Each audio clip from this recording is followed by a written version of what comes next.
Assalamualaikum warahmatullahi wabarakatuh. Selamat pagi. Kita ketemu kembali di mata kuliah pengantar sosiologi pedesaan. Sebelum saya mulai, bagaimana kabar kalian semua? Saya harapkan semoga kita semua dalam keadaan sehat walafiat di tengah pandemi seperti sekarang ini, dan kita doakan semoga keadaan seperti sekarang segera cepat berlalu ya, supaya kita bisa kuliah seperti biasa. Setahun sudah ya, bulan Maret ini berarti setahun kita melaksanakan kegiatan aktivitas perkuliahan secara online. Memang sih ada rasa rasa semacam nyaman ya. Mungkin kenyamanannya itu karena bisa kuliah di kampung halaman, atau di dekat sanak keluarga gitu ya. Namun ada juga sisi kelemahannya gitu. Nah, dimana kita kuliah tidak tatap muka tentunya agak susah ya, secara online ini mungkin tidak bisa ketemu secara langsung, apalagi kegiatan-kegiatan perkuliahan yang sifatnya praktek atau praktikum seperti sosiologi pedesaan ini 3 SKS, tentunya harus ada namanya kegiatan praktikum. Oke, baiklah, kita mulai saja ya. Kita lanjutkan minggu kemarin. Di sini kita sampai kepada materi yang namanya unsur dari stratifikasi sosial.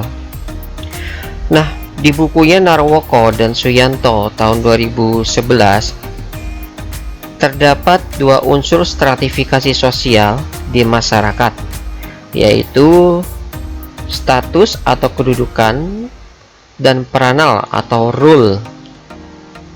Status itu menunjukkan tempat atau posisi seseorang dalam masyarakat, sedangkan peranan itu menunjukkan suatu tingkah laku yang diharapkan dari seorang individu tertentu yang menduduki status tertentu. Baiklah, kita akan bahas satu persatu. Pertama yang akan kita bahas adalah status ya. Status merupakan kedudukan, tempat atau posisi seseorang dalam suatu kelompok sosial, sehubungan dengan orang-orang lainnya yang dalam kelompok tersebut, atau tempat suatu kelompok sehubungan dengan kelompok lainnya di dalam kelompok yang lebih besar lagi. Status bisa diartikan juga sebagai hasil penilaian orang lain terhadap diri seseorang dengan siapa dia berhubungan, dan seseorang dikatakan berada pada status sosial yang tinggi karena orang lain yang menempatkan dia pada status atau pada tempat yang lebih tinggi dari dirinya. Nah, di sini kita bisa menilai apakah orang itu baik atau buruk ya. Yang menilai itu bukan kita sendiri ya. Maksudnya apakah kita ini baik atau buruk, yang menilai bukan kita sendiri. Kalau kita sendiri menilai kita, wah kita ini orangnya baik, itu namanya bukan baik tapi harat ya. Nah, jadi penempatan status itu adalah orang lain yang menilai diri kita. Nah, kedudukan sosial artinya adalah tempat seseorang secara umum dalam masyarakatnya sehubungan dengan orang-orang lain dalam lingkungan pergaulannya atau prestasinya dan hak-hak serta kewajibannya. Sederhananya, kedudukan juga dapat diartikan sebagai tempat atau posisi seseorang dalam suatu kelompok sosial. Oke, kita lanjut. Menurut proses perkembangannya, status sosial itu dapat dibedakan menjadi 2 macam ya. Yang pertama adalah ascribed status, status yang diperoleh atas dasar keturunan. Kedudukan ini diperoleh atas dasar keturunan atau warisan dari orang tuanya. Jadi, sejak lahir, seseorang itu telah diberi kedudukan dalam masyarakat. Nah, kedudukan ini tidak memandang perbedaan ruhaniyah dan kemampuan seseorang, tapi benar-benar didapatkan dari keturunan atau kelahiran. Nah, biasanya status macam seperti ini itu diterapkan oleh sistem kerajaan. Kemudian yang kedua yaitu assieved status. Di sini status yang diperoleh atas dasar usaha yang dilakukan secara sengaja.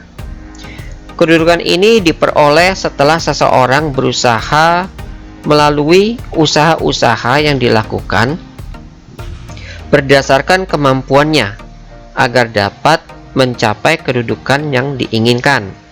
Misalnya, seorang anak tukang becak ya. Namun dengan usahanya dia membuahkan suatu prestasi menjadi seorang dokter.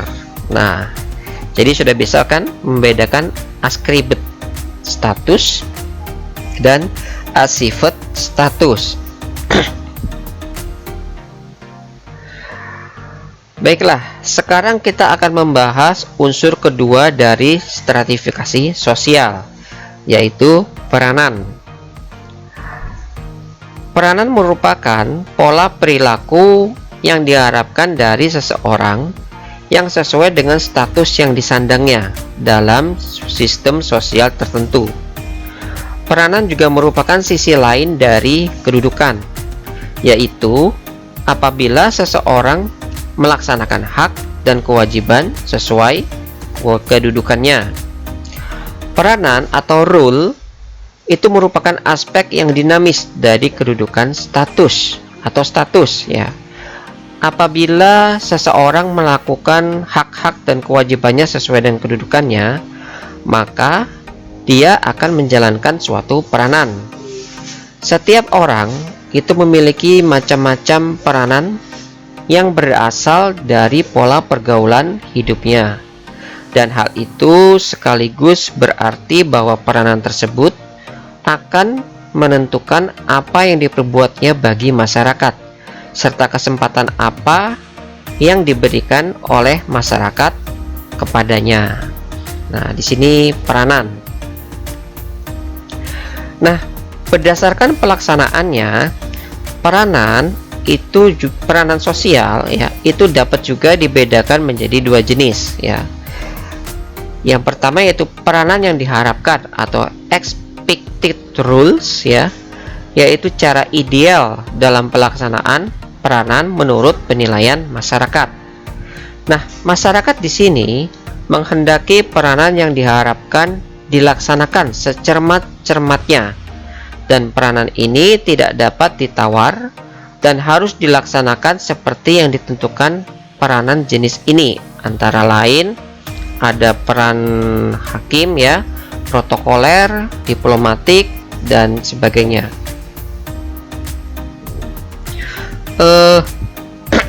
Kemudian yang kedua yaitu peranan yang disesuaikan atau actual rules. Actual rules yaitu cara bagaimana sebenarnya peranan itu dijalankan. Peranan ini pelaksanaannya itu lebih luas dan dapat disesuaikan dengan situasi dan kondisi tertentu. Peranan yang disesuaikan itu mungkin tidak cocok dengan situasi setempat ya, tapi kekurangan yang muncul dianggap wajar oleh masyarakat. Ibaratnya itu semacam saat-saat tertentu ya, mungkin kalau peranan aturan itu bisa bersifat luas, contohnya seperti itu. Kemudian berdasarkan sifat pelapisan sosial dalam suatu masyarakat ya, stratifikasi sosial itu dibedakan menjadi dua jenis ya. Yang pertama yaitu stratifikasi sosial tertutup ini tadi hampir sama dengan apa tadi yang pertama tadi ya, status terbuka juga kalau nggak salah ya, asif status tadi, tapi ini stratifikasi ya. Nah, stratifikasi sosial tertutup itu sistem pelapisan dalam masyarakat yang tertutup, tidak memungkinkan pindahnya orang dari suatu lapisan sosial tertentu ke lapisan sosial yang lain, baik itu pindahnya ke atas atau gerak pindahnya ke bawah. Nah, dalam sistem tertutup yang semacam itu, satu-satunya cara untuk menjadi anggota suatu lapisan tertentu maksudnya di dalam masyarakat adalah kelahiran. Nah, seseorang yang punya kedudukan sosial menurut orang tuanya itu di status tertutup ini termasuk yang tinggi ya.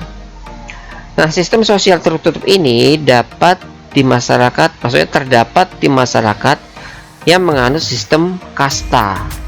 Dalam sistem ini seseorang tidak mengubah kedudukan atau statusnya seperti yang dimiliki oleh orang tuanya. Ya sama tadi ya, status tertutup atau terbuka.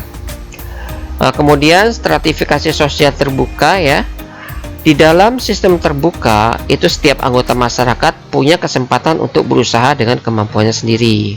Apabila dia mampu dan beruntung, seseorang dapat naik ke lapisan yang lebih atas.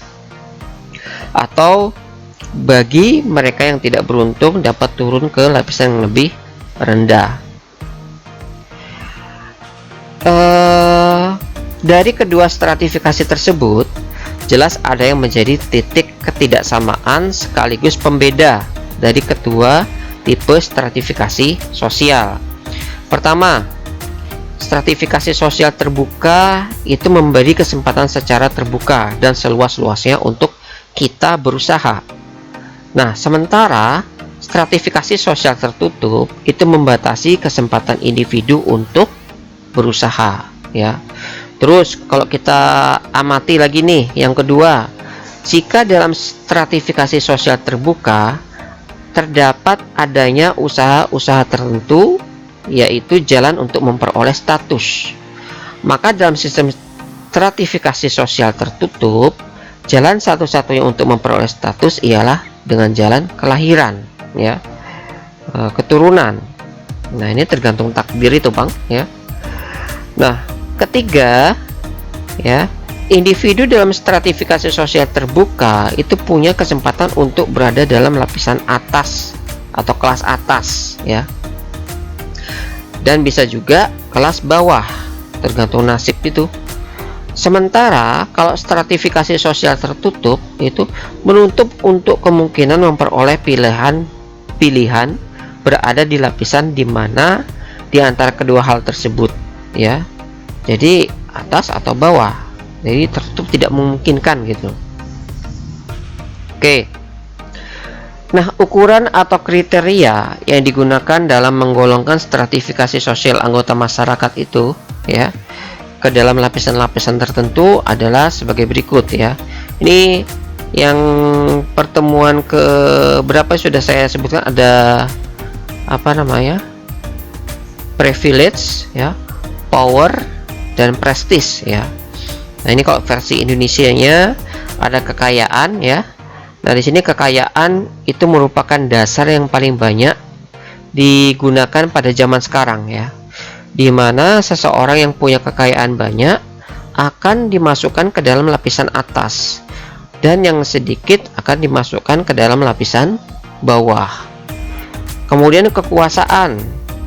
Di sini adalah seseorang yang punya kekuasaan atau wewenang yang besar akan masuk ke dalam lapisan atas. Dan yang tidak mempunyai kekuasaan akan masuk ke dalam lapisan bawah. Kemudian kehormatan. Di sini adalah orang-orang yang contohnya itu yang disegani dan dihormati ya, akan dimasukkan ke lapisan atas. Dan semacam ini itu biasanya dijumpai pada masyarakat tradisional ya. Nah, biasanya 1, 2, 3 itu otomatis ya. Kalau punya kekayaan, dia otomatis punya kekuasaan dan kehormatan. Sebaliknya, kalau dia punya kekuasaan, dia akan punya namanya kekayaan dan juga kehormatan. Nah, tapi belum tentu loh yang ketiga ini ya, apabila dia punya kehormatan, dia belum tentu juga punya kekuasaan dan belum tentu juga punya kekayaan. Ada orang yang biasa-biasa aja, nggak kaya, terus nggak jadi bos apa, tapi dia punya kehormatan, masyarakat menghormati. Ada yang seperti itu ya. Kemudian yang keempat, dasar ini dipakai oleh masyarakat yang menghargai ilmu pengetahuan ya. Walaupun kadang-kadang masyarakat salah persepsi karena ada yang meninjau dari gelar seseorang. Nah, seperti itu. Nah, ukuran-ukuran stratifikasi sosial ini nanti bisa kalian lihat di masyarakat agraris atau masyarakat pedesaan ya. Oke, berikutnya kita akan mulai membahas tentang pokok bahasan berikutnya, yaitu tentang diferensiasi sosial. Diferensiasi sosial adalah mengelompokkan masyarakat secara horizontal, bukan vertikal ya. Kalau vertikal dari bawah ke atas atau atas ke bawah, sedangkan horizontal dari kanan ke kiri atau kiri ke kanan.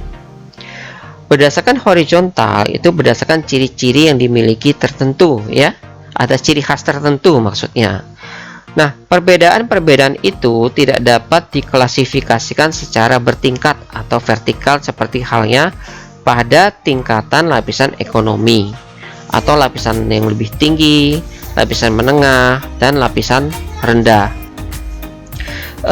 Pengelompokan horizontal yang didasarkan kepada perbedaan ras ya, etnis ya, religi, itu disebut dengan kemajemukan sosial ya.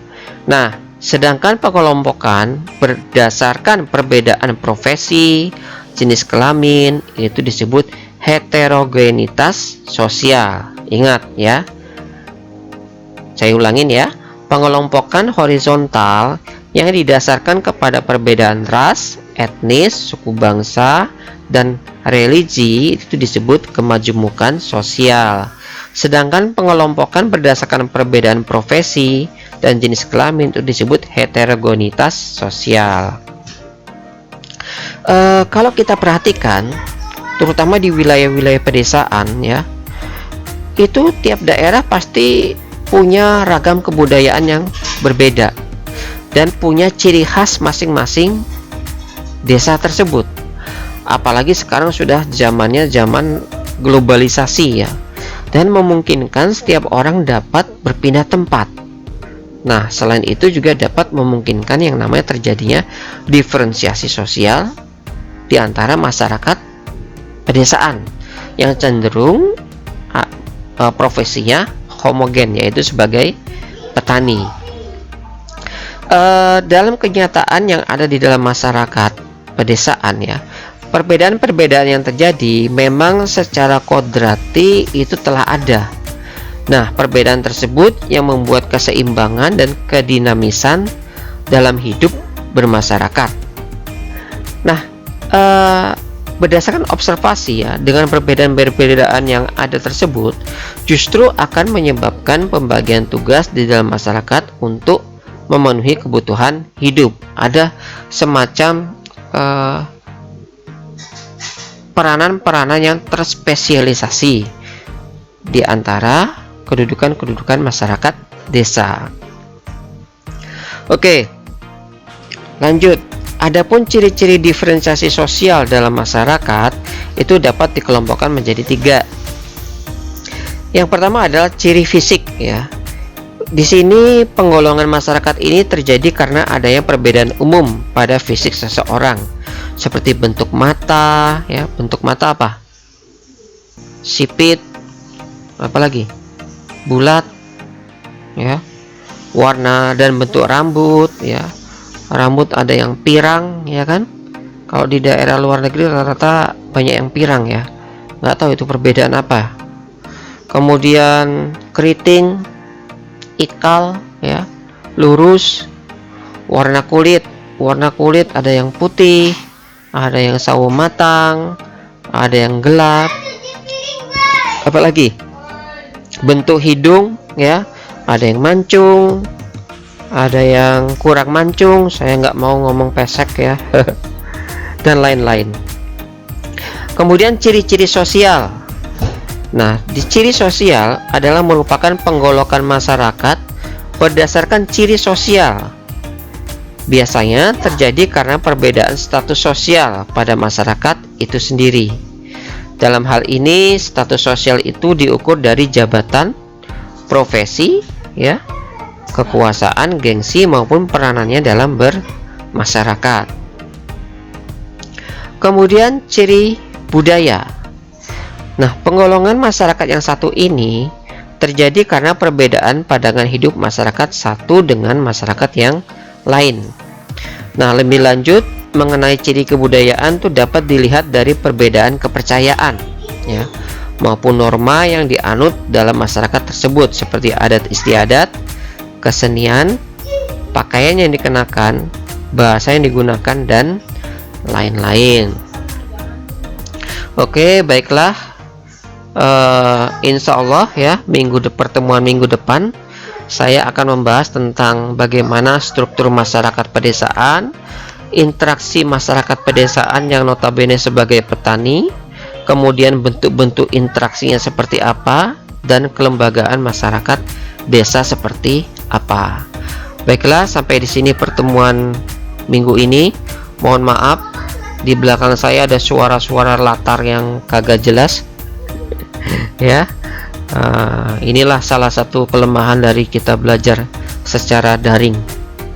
Oke, mungkin itu aja dari saya. Saya akhiri. Wassalamualaikum warahmatullahi wabarakatuh. Selamat pagi menjelang siang.